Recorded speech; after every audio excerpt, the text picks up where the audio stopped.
कर रहा हो इधर मत पीछे हटो ना बेटा पीछे। तस्वीर को बचाने का है। हमारे साथ जीतू पटवारी जैसा ऊर्जावान नौजवान है और आरिफ मसूद जैसा शेर आपके बीच में मौजूद है।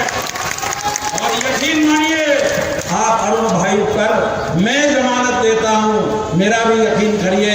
मैं जो भी कुछ कह रहा हूं उसको हाजिर और नाजिर मानकर बोल रहा हूं। यकीन करिएगा एक बहुत अच्छा इंसान है। इंशाअल्लाह फिर किसी दिन आपसे मुलाकात होगी। दबा नहीं पाएंगे भोपाल के बाद ये कभी नहीं दबा पाएंगे। जय हिंद जय भोपाल। हमारे भोपाल की एक अजीम शख्सियत जो आज हमारे बीच में नहीं है और वो फिक्रमंद शख्सियत जिसका नाम लेते हुए भी ये याद आने लगता है कि जिसने जिंदगी अपनी पूरी कौम और मिल्लत और शहर के लिए गुजारी, मरहूम अयूब भाई को आप सबकी तरफ से मेरी तरफ से खराज अकीदत पेश करूं। ये वो शख्स क्या मेरे मुकाबले में शिवराज सिंह जी अगर यहाँ से जीत के चले गए तो आरिफ मसूद अपनी जिंदगी दांव पे लगा देगा। बहुत बड़े वो सूरमा तो आओ मत विधानसभा। और आज आपसे कह रहा हूं कि आजादी की लड़ाई में हम और आप लोग नहीं थे। हमारे बुजुर्गों ने इस देश को आजाद कराने के लिए लाखों कुर्बानियां दी हैं। उलमा इकराम ने हमारी कुर्बानियां दी हैं और सबने मिलकर एक लाइन से प्रस्ताव पास करा था कि जो बाबा साहब अम्बेडकर का संविधान है हम सब उस पर गौर लगाते हैं। तो आज हम आपको यकीन दिलाते हैं कि संविधान बदलने वालों को बर्बाद कर देंगे, तबाह कर देंगे, लेकिन अम्बेडकर जी का संविधान नहीं बदलने देंगे। और उस दो सबको नमस्कार, अस्सलाम वालेकुम। क्या इधर सलाम अलाम का जवाब नहीं देते हैं क्या? मंच पर विराजित हाजी जनाब आरिफ मसूद जी, जरा ताली बजा दो उनके लिए।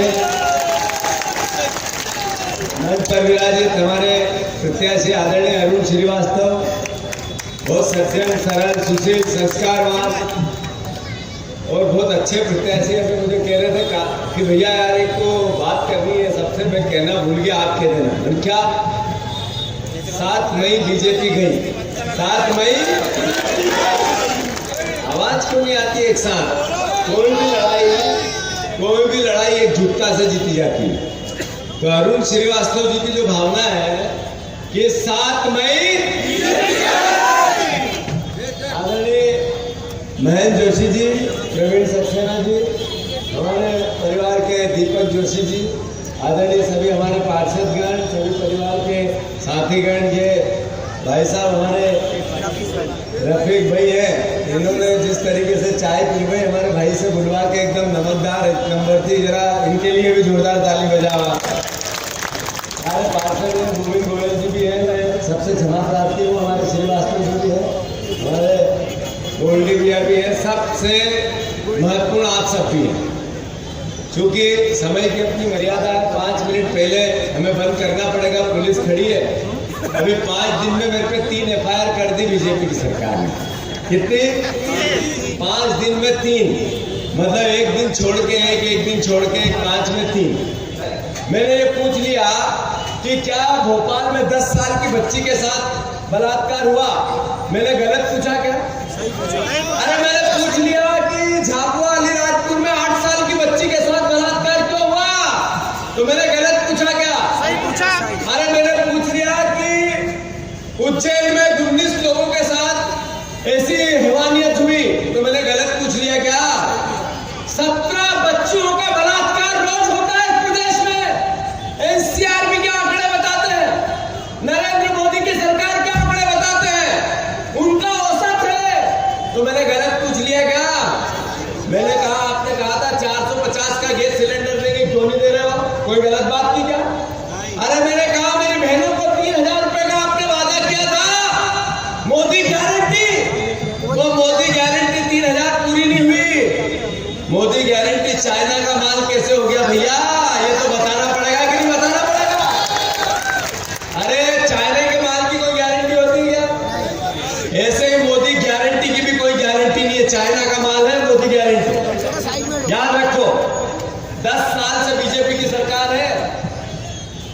देश में।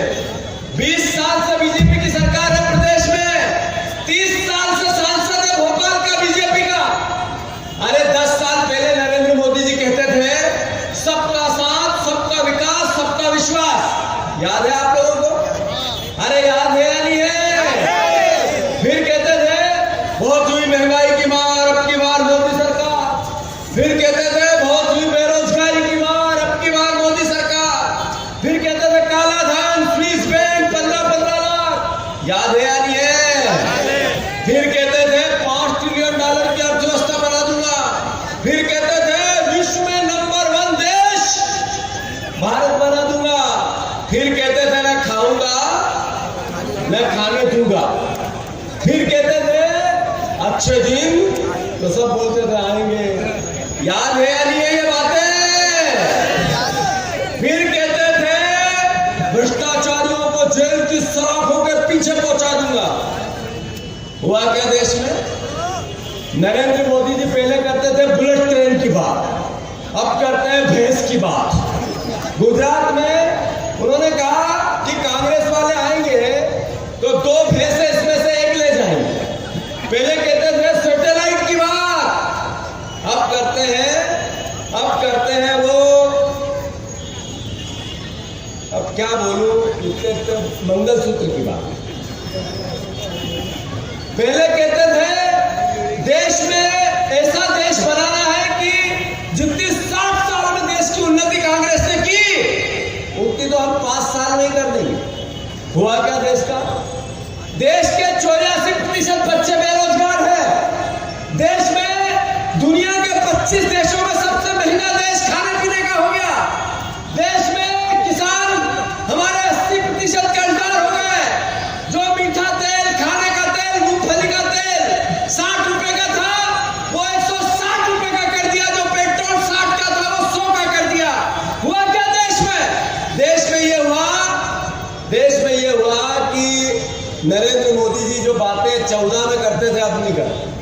अब नफरत की बातें करते हैं, घृणा की बातें करते हैं। जैसे तैसे कैसे देश ने कितना प्यार दिया नरेंद्र मोदी जी को।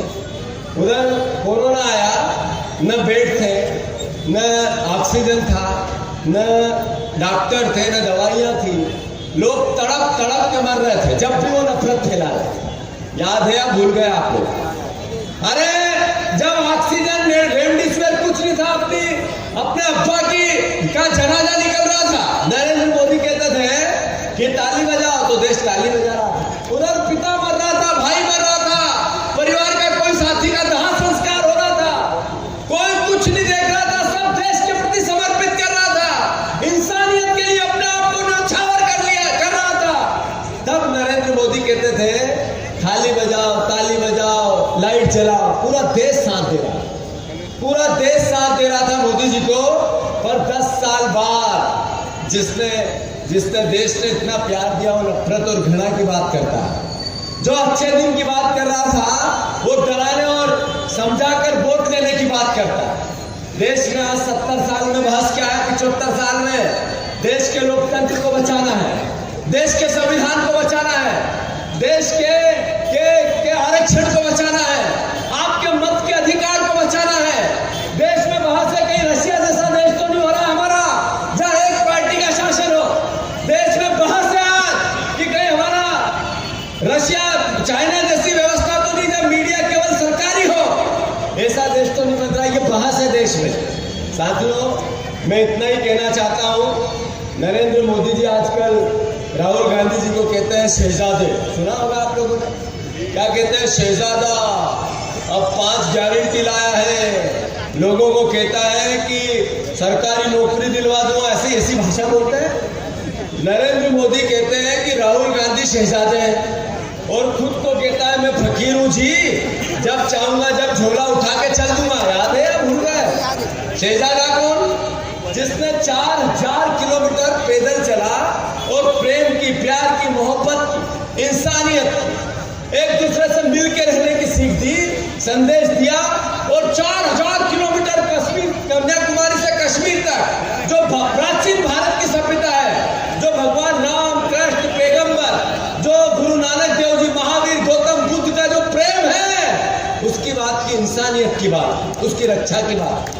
वो शहजादा जो व्यक्ति हर परिवार के साथी को 1 लाख रुपया देना चाहता है, युवा को जो पढ़ा लिखा है, जो बहनों को 8,500 रुपया पर महीना देना चाहता है, जो महंगाई है इसके कारण जो मेहनता रहा है वो 400 रुपया नियम बने एंजॉय करना चाहता है, वो शहजादा है। जो मैकेनिक से मिले, जो ट्रक ड्राइवर से मिले, जो किसानों से मिले, मजदूरों से मिले, सबके घरों में जाए और सबसे बात कारपेंटर से मिले और उनकी बात समझ के देश की नीति बनाए, वो शहजादा। और जो 15 लाख का सूट पहने, जो दुनिया में सारे देशों में 4-4 हवाई जहाज लेके घूमता फिरे, जो अडानी से मिले, जो अंबानी से मिले, जो बिल गेट्स को इंटरव्यू दे, जो अक्षय कुमार को इंटरव्यू दे, जितने हीरो हीरोइन है उनसे ही उनकी फोटो सेशन होती है, देखा है हमने। जितने टीवी के एंकर है वो बोलते हैं उनसे फोटो सेशन होती है, देखा है हमने।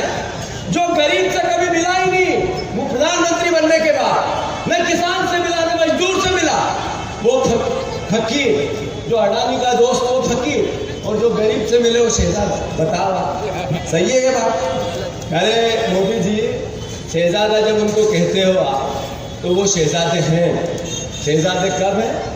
जब उन्होंने इस देश में उस घर में पैदा हुए जिसमें 3 प्रधानमंत्री रहे। आपकी पूरी सोशल मीडिया की यातनाएं सहते रहे पर देश की सच्चाई के लिए सच बोलते रहे, कभी डरे नहीं, कभी घबराए नहीं, इस देश के मर्म के लिए जीते रहे।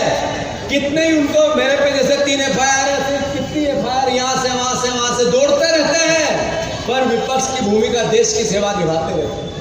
मैं इतना ही कहूँगा, ज़्यादा लंबी चौड़ी बात नहीं करूँगा। सबको ये एहसास होना चाहिए कि अभी सूरत में एक सांसद है, निर्विरोध हो गया बीजेपी का। इंदौर में एक जो अपना प्रत्याशी है उसको डरा के धमका के 10 कारण हो सकते हैं उससे पर्चा वापस करवा। ऐसे ही उड़ीसा में एक हो गया, ऐसे ही खजुराहो में हो गया। क्या गलती है मतदाताओं की कि बिना वोट डाले वो अपना सांसद चुनेंगे? वोट नहीं डालना है, घर ही रहना है और सांसद बीजेपी का बन जाए। कल्पना करो आप लोग घर पे ही रहो, सब निकलो ही नहीं घर से और सांसद चुना जाए, कितना ऐसा पूरा देश हो जाए, तो फिर नेता और सरकार कभी जनता की सुनेगी क्या? अरे जनता की सुनेगी क्या? ये लोकतंत्र खतरे में है। इसलिए मेरा आप सबसे अनुरोध है, जैसे हम अपने परिवार के लिए काम धंधा करते हैं, जैसे अपनी दुकान खोलते हैं, जैसे अपना व्यापार करते हैं, जैसे अपने बच्चा बीमार हो जाए तो उसको हॉस्पिटल ले जाते हैं, सब काम छोड़, वैसे ही देश की सुरक्षा के लिए, एकता के लिए, अखंडता के लिए, प्रेम के लिए, प्यार के लिए इस बार घर में मत बैठो और जो बैठे उसको अपने आप ले जाना। इस बार नरेंद्र मोदी कहते हैं अब की बार 400 पार रह जाएंगे, 200 से नीचे, याद रख लेना। ये अभी कहते हैं आपकी 29 की 29, इतने संकट के बाद भी 19 पे नहीं रह जाए बीजेपी यहाँ मध्य प्रदेश में। तो मेरी बात याद रखना, जीतू पटवारी आके कह के गया था, मुझे पता है नया नया काम कांग्रेस पार्टी का मुझे मिला है, पर मैं 5 साल वचन देके जा रहा हूं आपको कि 5 साल बाद देश और प्रदेश में कांग्रेस पार्टी का झंडा लहराएगा। चिंता करना मत, कसम खा के आया हो कफन बांध। आप सबसे अनुरोध है, अरुण श्रीवास्तव जी का नारा इधर आ गया, 7 मई, जोर से बोल के बताओ, 7 मई, एक साथ। ये पीछे जो भैया खड़े हैं रिक्शे के पास, एक मिनट, जो पीछे रिक्शे के पास खड़े हैं, एक झुमटा से बोलना है 7 मई, 7 मई। धन्यवाद। मेरा नाम है यूनुस खान और आप देख रहे हैं विकास किरण न्यूज़। अगर आपको हमारा वीडियो पसंद आया है लाइक करें, शेयर करें, हमें सब्सक्राइब करना ना भूलें ताकि आप तक पहुंचती रहे जल्द हमारी बेवा खबर। आपका लाइक और सब्सक्राइब हमारी ताकत है। देखते रहिए विकास किरण न्यूज़।